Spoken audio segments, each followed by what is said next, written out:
Bom dia, meus amores. Hoje daremos continuidade aos nossos assuntos, agora indo um pouco para a química, lá no capítulo 18, certo? Falando um pouco sobre substâncias e misturas. A gente vai aprender um pouquinho sobre o que é essas duas coisas, né? E saber como separá-las, né? Como separar as misturas, certo? Então vamos lá. Então, acompanhando a leitura. Sabemos que tudo ao nosso redor é formado por átomos, que ao se combinarem produzem uma variedade de formas na natureza. O resultado dessa união é traduzido por substâncias que apresentam interações denominadas de moleculares ou iônicas. Há matérias que são formadas por um único tipo de molécula, enquanto outras precisam de mais de uma substância na sua composição. A essa matéria, formada por duas ou mais substâncias, damos o nome de mistura. Nesse capítulo, nós iremos ver o que é substância, mistura, tipos e modos de separação. Vamos lá. Substâncias.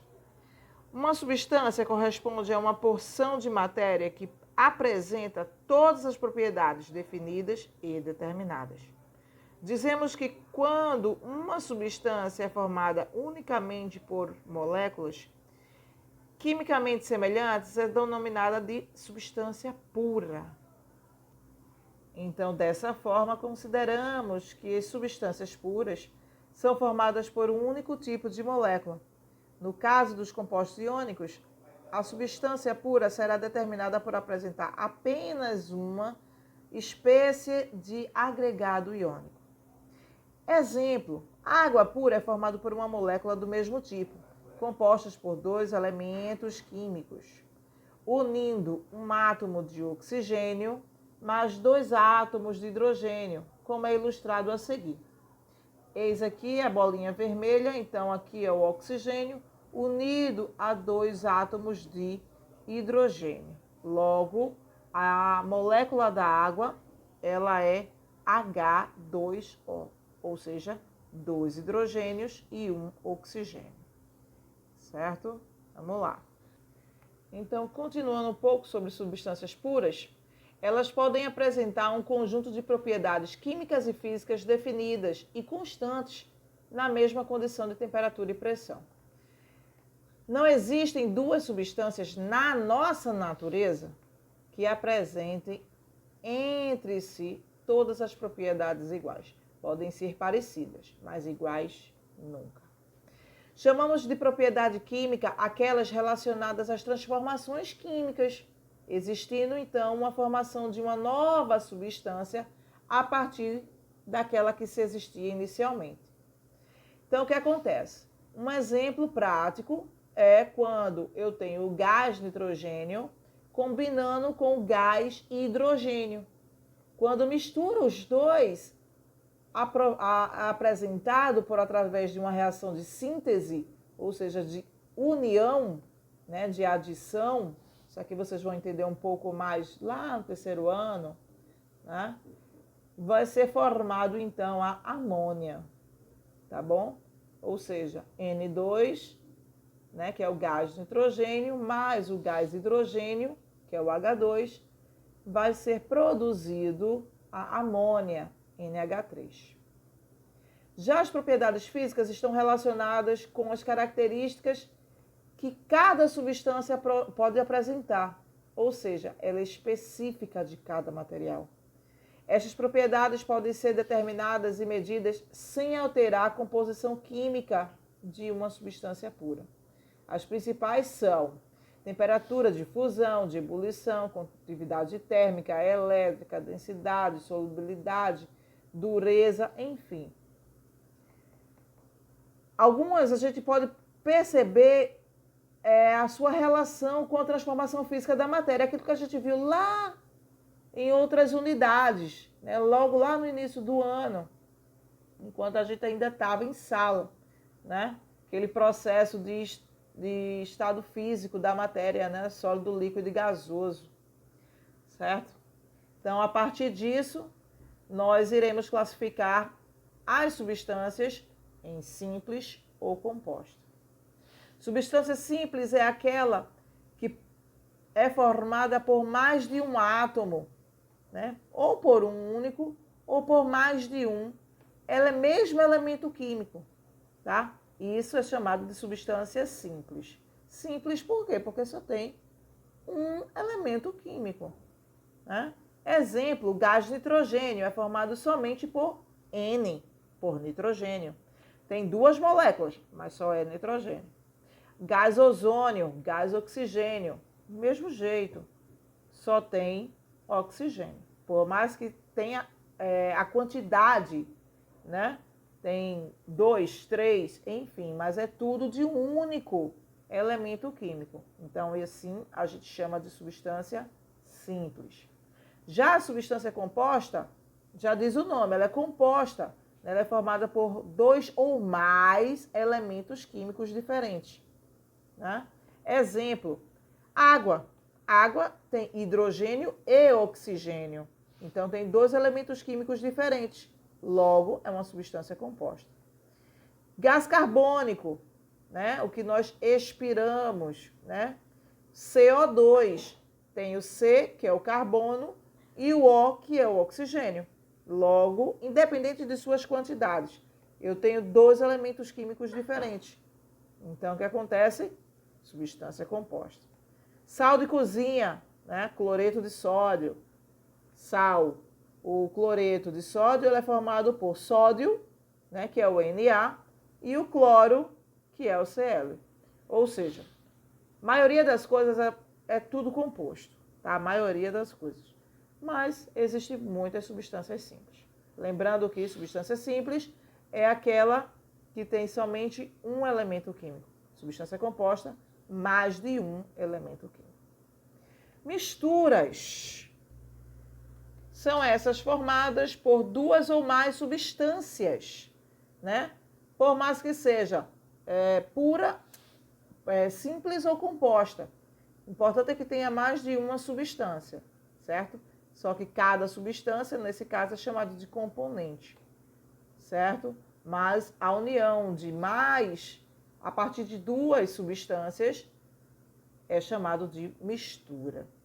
A maior parte dos materiais que estão em nossa volta são as misturas. Exemplo principal, né, bem fácil, é o ar que nós respiramos. É uma mistura gasosa, né, formada de 78% de nitrogênio, de gás nitrogênio, 21% de gás oxigênio, 1% de gás argônio, 0,03% de gás carbônico e outros gases, certo?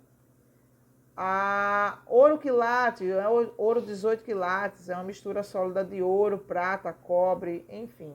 É a união de várias substâncias. Vamos lá. Se nós pegarmos um termômetro, né, e ver a diferença de temperatura, né, o aumento da temperatura de acordo com cada mistura, a gente vê que nos gráficos, né, quando a gente anota esses pontos, a gente vê que as misturas ele não apresenta ponto de fusão e nem ponto de ebulição constante, né? Só que existem exceções. São elas as misturas azeotrópicas e eutéticas. Azeotrópicas, as misturas azeotrópicas, são aquelas que têm o ponto de ebulição constante, né? Exemplo prático, água e álcool, certo? É uma mistura azeotrópica, né? Eis aqui o gráfico dele aqui embaixo. Mas quando o ponto de fusão ele está inalterado, mas fica do começo até o fim, né, é chamado então de mistura eutética, tá? Exemplo prático, o bronze, desculpa, que é a mistura de cobre com estanho, certo? É uma mistura eutética. Mistura azeotrópica, aquela que tem um ponto de ebulição fixo. Mistura eutética, aquela que tem um ponto de fusão fixo. Eis aqui o gráfico, né, de uma mistura azeotrópica, certo? Então, o que acontece? Então, agora a gente vai classificar essas misturas, né? Agora, de acordo com o número de fases, certo? Então, vamos lá. Né? A nossa parte macroscópica, certo? Que a gente consegue enxergar. O aspecto visual de uma mistura é muito importante. A partir dele, podemos classificá-la em função do seu número de fases, aquelas porções, né, que a gente consegue enxergar. Né? Então, a gente vai classificar de acordo com as fases para ser uma mistura homogênea ou heterogênea, certo? Então, ela pode ser, uma mistura ela pode ser classificada, né, como mistura homogênea a partir de ela apresentar, né, aquela mistura apresentar uma única fase, também chamada de solução. Né? Exemplo fácil, água mineral, que é uma mistura de água com sais, né? Vinagre é água com ácido acético, né? Ar é uma mistura de gases, a gente só consegue enxergar uma única coisa, né? Gasolina é uma mistura de substâncias, soro caseiro, né? Que é água, sal e açúcar, entre outras coisas, né?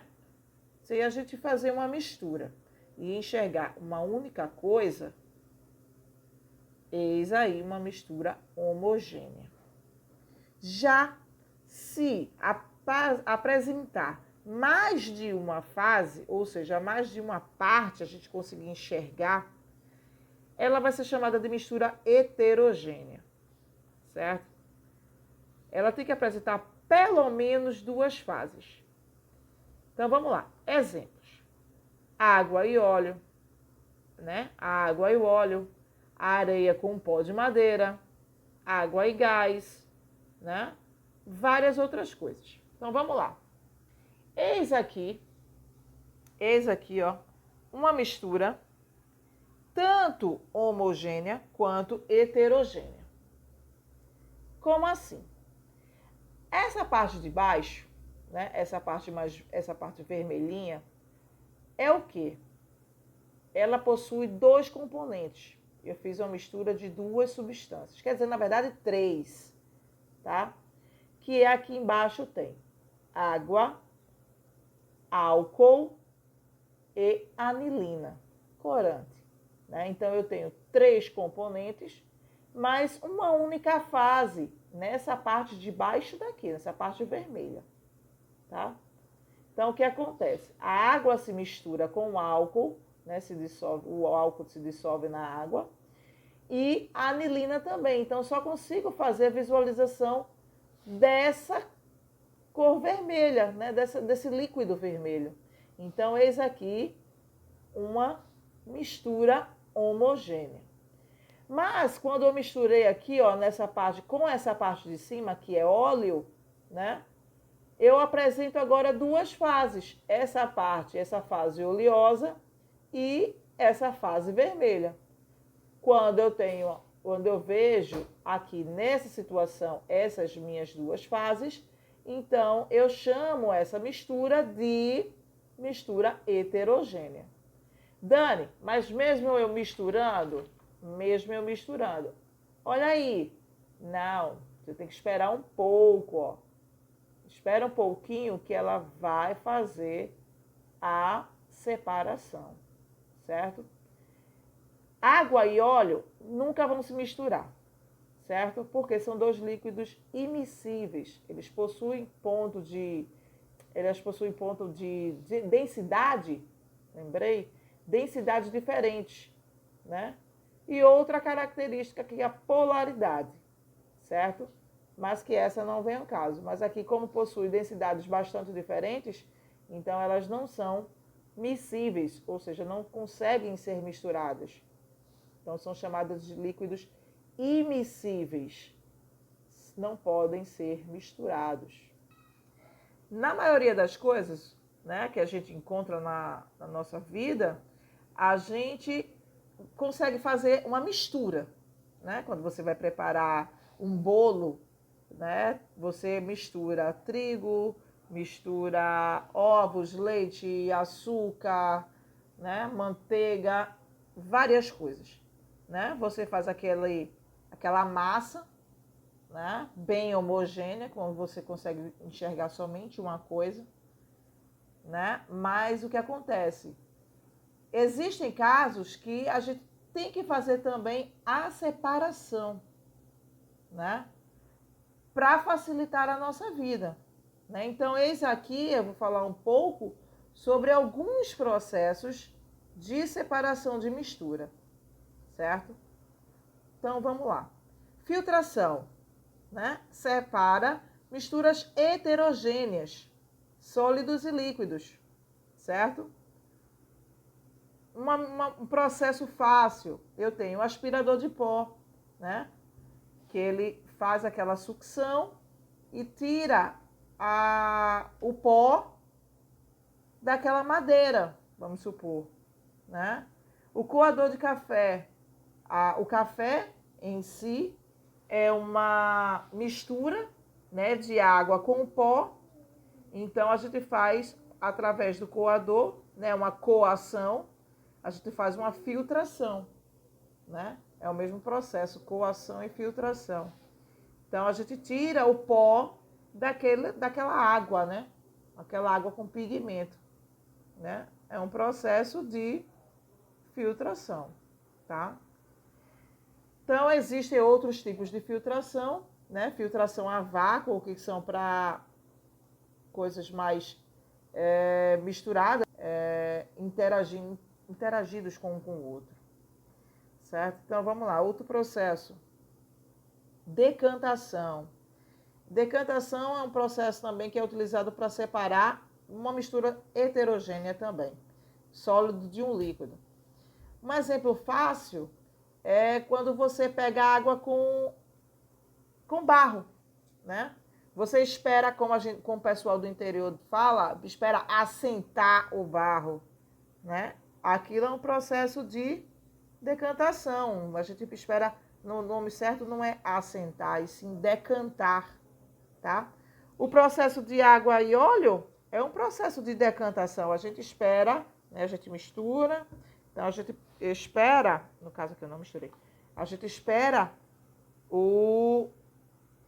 a água assentar, né? Porque a água é mais pesada, né? Ela é mais densa.